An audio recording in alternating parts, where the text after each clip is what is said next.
All right, boys and girls, we've been doing fact families all week long, and we're going to do it again today. But this time, you'll notice that there is a number missing. That's the whole. So we have to figure out what the whole is. So if I have two parts and I don't know the whole, am I going to add or subtract?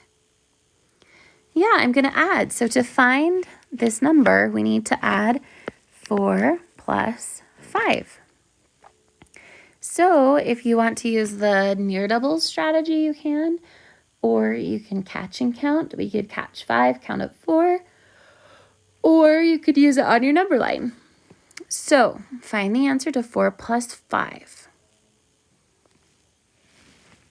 Good. The answer is 9. So let's write 9 in the box because that's going to be our whole.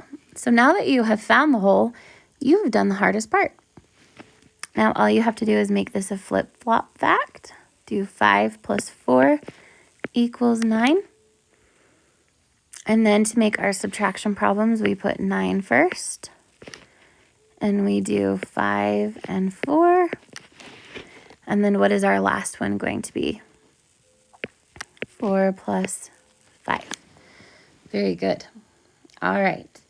Now we have 7 and 2. So we need to add. So 7, let's write 7 plus 2. Now I'll give you just a second to figure out 7 plus 2. You can catch and count or you can use your number line. And what's the answer? It's 9. We have 9 again. So 9 is our whole. Well, we already found one equation, so now all we have to do is do a flip-flop fact.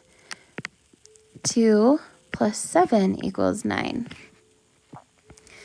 Then we just fill in the rest. So 9s go here, and then we have a 2 and a 7, and then we do 7 and 2. Nice job. All right. Now we have 3 and 4. So let's write 3 plus 4. So catch 4, count up 3. 4. Yeah, it's 7. So the whole that we're missing is 7. So now let's do a flip-flop fact. 4 plus what?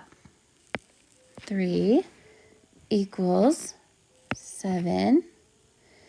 Now I'm going to do 7 and 7 here. And I'm going to flip my numbers. 3 and then 4, 4 and then 3.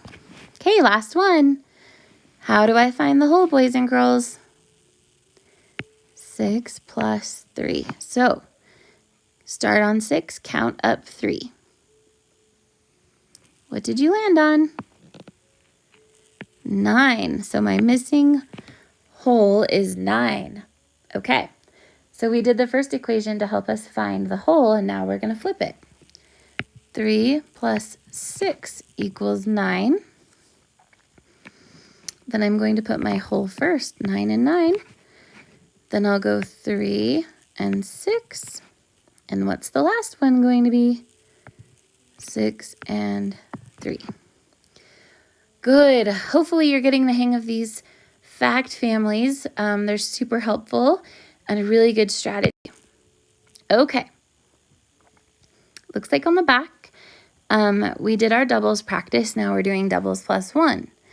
So if I know that 6 plus 6 is 12, I just go to the next number, and that is 13. 2 plus 3, 5. 8 plus 8 is 16, so 8 plus 9 is 17. I'll help you with one more. 7 plus 7 is 14, so one more is 15. All right, so when you see this problem, you won't have to do it again because we already did it here. Look, it's just a flip-flop, okay? And if you see a 7 and an 8, you don't have to do it again because it's already here. See? 3 plus 2 is 5. We already did that one. So make sure you're looking for those kinds of facts too, like this one we already did.